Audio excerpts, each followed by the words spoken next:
नमस्कार मित्रांनो, महाराष्ट्राच्या राजकारणातील अनेक मोठे भूकंप, शिवसेनेचा उदय, राष्ट्रवादीची एकाची सत्ता, राष्ट्रवादी काँग्रेस पार्टीची सत्ता 2019 चे सत्यानाट्य आणि 2022 मधील झालेली बंडखोरी.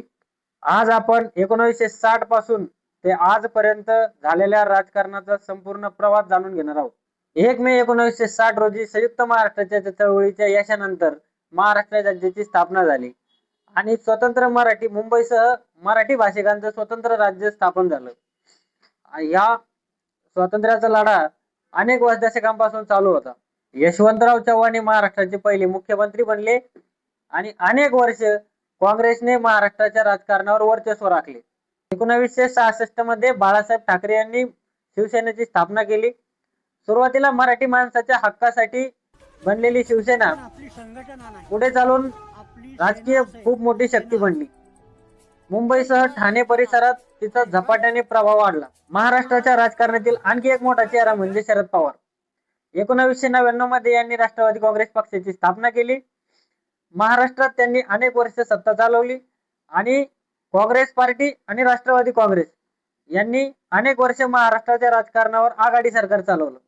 2019 ची विधानसभा निवडणूक भाजप आणि शिवसेनेने एकत्र लढवली, पण मुख्यमंत्री पदाच्या मुद्द्यावरून दोन्ही पक्षात मतभेद निर्माण झाले आणि त्यानंतर शिवसेनेने राष्ट्रवादी काँग्रेस पार्टी आणि काँग्रेस पार्टी सोबत एक महाविकास आघाडी निर्माण केली. या घटनेला महाराष्ट्राच्या इतिहासातील सर्वात मोठी घटना मानली जाते. 2022 मध्ये एकनाथ शिंदे यांच्या नेतृत्वाखाली अनेक आमदारांनी मिळून बंड केला. यामुळे महाविकास आघाडी सरकार कोसळलं आणि भाजप शिंदे गटाची सरकार सत्तेत आली.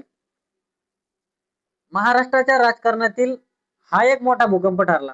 1960 मध्ये राज्याच्या स्थापनेपासून ते आजपर्यंत राजकीय अनेक चढ उतार या महाराष्ट्राने आजपर्यंत पाहिले. तुम्ही आम्ही सर्वांनी पाहिले.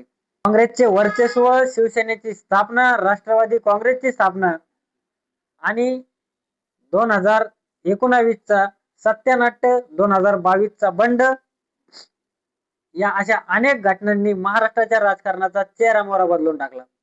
हे सर्व घडल्यानंतर पुन्हा एकदा 2026 मध्ये 2022 च्या बंडाची आठवण करून देणारा ऑपरेशन टायगर. तुमच्यामध्ये महाराष्ट्राच्या राजकारणातील आतापर्यंतची सर्वात मोठी घटना कोणती, मला कमेंट मध्ये नक्की सांगा. धन्यवाद.